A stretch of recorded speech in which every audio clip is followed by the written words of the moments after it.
अस्सलाम वालेकुम people, welcome to defence outpost. तो कल एक लोकल न्यूज़ चैनल के प्रोग्राम के दौरान पाकिस्तान आर्मी के एक ऑफिशियल ने यहाँ पर कंफर्म कर दिया है कि जो हमारी ARFC है, आर्मी रॉकेट फोर्स कमांड, उसके अंदर जो मिसाइल सिस्टम्स आते हैं फतह सीरीज के, वो सिर्फ फतह 4 के ऊपर कैप्ड नहीं है, बल्कि उसके आगे भी एक वेरिएंट है फतह 5 के नाम से, जिसको हम भी काफ़ी दफ़ा रिपोर्ट कर चुके हैं कि एक मिसाइल एग्जिस्ट करता है जिसको फतह 5 की डेजिग्नेशन दी गई है। तो कल ये चीज़ ऑफिशियली पाकिस्तान आर्मी की तरफ से कंफर्म कर दी गई कि न सिर्फ यहाँ पर फतह 5 एग्जिस्ट करता है, बल्कि आर्मी रॉकेट फोर्स कमांड की तरफ से उसको डेवलप और टेस्ट भी किया जा चुका है, और वो इस सिस्टम को अपने ओन टाइम चूजिंग के ऊपर अनवील करेंगे कि ये किस कैटेगरी का, किस टाइप का मिसाइल सिस्टम है। और ये फतह 1 है, फतह 2, फतह 3 भी हमारे पास है, उसकी टेस्टिंग हो चुकी है, लेकिन फायर हमने नहीं किया।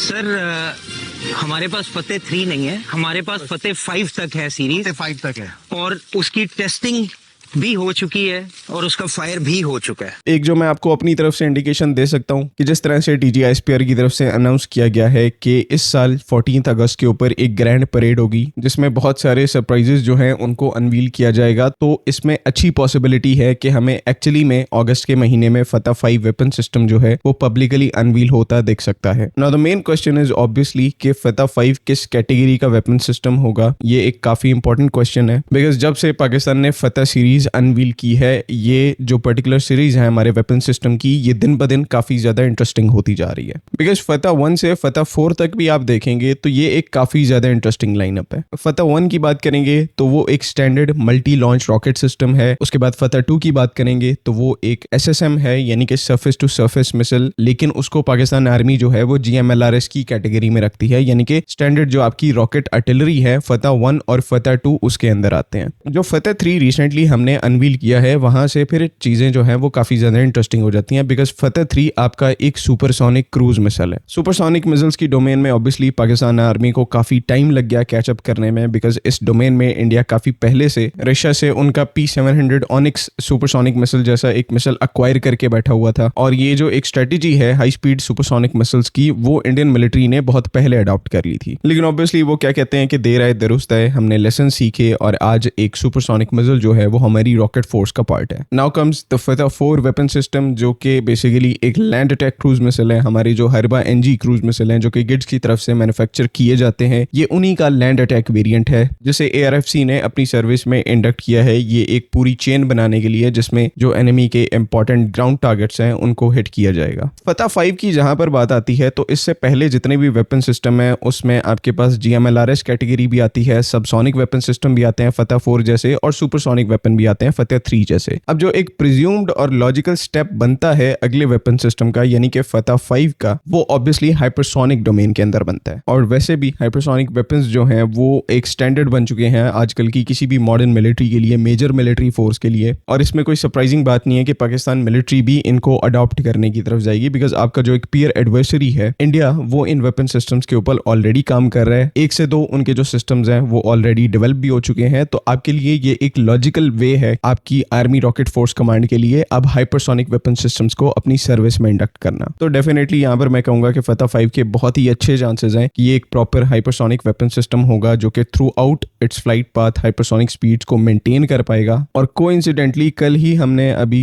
जो पिछले साल अक्टूबर में क्वेटा के ऊपर so called lenticular cloud spot हुए थे, उनके बारे में हमने बात की थी कि किस तरह से वो लेंटिकुलर क्लाउड्स की बजाय एक हाई स्पीड मिसाइल टेस्ट था, जिसको इवन ट्रैक करने के लिए US का जो टेलीमेट्री एयरक्राफ्ट है RC-135 कोबरा बॉल, वो भी अरेबियन सी में चक्कर लगा रहा था, लेकिन उससे रिलेटेड पाकिस्तान की मिलिट्री ने कोई भी इंफॉर्मेशन पब्लिक डोमेन में रिलीज नहीं की। तो ये एक इवेंट जहां पर एक मिस्टीरियस मिसाइल टेस्ट कंडक्ट किया जाता है, एंड देन पाकिस्तान आर्मी के एक ऑफिशियल आकर कहते हैं कि हमने फतह 5 वेपन सिस्टम को ऑलरेडी टेस्ट और डेवलप कर लिया है। तो इस चीज को तो आप डिनाई बिल्कुल भी नहीं कर सकते कि यहाँ पर डॉट्स अच्छे खासे कनेक्ट होते हैं। शायद मैंने ये बात पहले कभी की है या नहीं, लेकिन बीइंग पाकिस्तानीज हमें अभी तक खुद ही अपनी मिलिट्री का जो ट्रू स्केल है वो नहीं पता। जिस दिन ISPR की तरफ से ट्राई सर्विस प्रेस कॉन्फ्रेंस की गई, वहां पर जो एयर मार्शल तारिक गाजी हैं उन्होंने इस चीज को मेंशन किया कि पाकिस्तान में इस टाइम के ऊपर डिफेंस से रिलेटेड 160 से ज्यादा प्रोजेक्ट्स चल रहे हैं, यानी कि 160 प्लस डिफेंस रिलेटेड प्रोजेक्ट्स, और ये सिर्फ पाकिस्तान एयरफोर्स चला रही है, जिसमें ऑब्वियसली वो सारी मिलिट्री ब्रांचेस के लिए सिस्टम्स को डेवलप कर रहे हैं। लेकिन एट द सेम टाइम इसके अलावा और भी हमारे रिसर्च कॉम्प्लेक्सेस हैं जो कि सिमिलर मिलिट्री प्रोजेक्ट्स के ऊपर काम कर रहे हैं। नेस्कॉम है, एनडीसी है, उसके बाद नेवल वेपन्स डेवलपमेंट कॉम्प्लेक्स है। ये सारे ऐसे कंग्लोमरेट्स हैं, स्टेट ओन्ड इंस्टीट्यूट्स हैं जो कि इस टाइम के ऊपर पता नहीं कैसे कैसे प्रोजेक्ट को लेकर चल रहे हैं। और शॉकिंगली यहाँ पर इन सारे प्रोजेक्ट से रिलेटेड 15 से 20% डिटेल भी पब्लिक डोमेन में अवेलेबल नहीं है। और ये जो 15-20% का नंबर है, ये भी आप सबको पता है कि मैं ज्यादा बता रहा हूँ। एक्चुअल में हमारे जो मोस्ट क्रिटिकल डिफेंस प्रोजेक्ट्स हैं, चाहे वो मिसाइल सिस्टम के प्रोजेक्ट्स हैं, उनसे रिलेटेड कोई भी इंफॉर्मेशन पब्लिक डोमेन में अवेलेबल नहीं है। और इसी के चलते कुछ लोग हमें काफी ज्यादा अंडर एस्टिमेट करने लगते हैं। खैर, उनसे फर्क जो है वो पाकिस्तान मिलिट्री को तो खैर कोई नहीं पड़ता,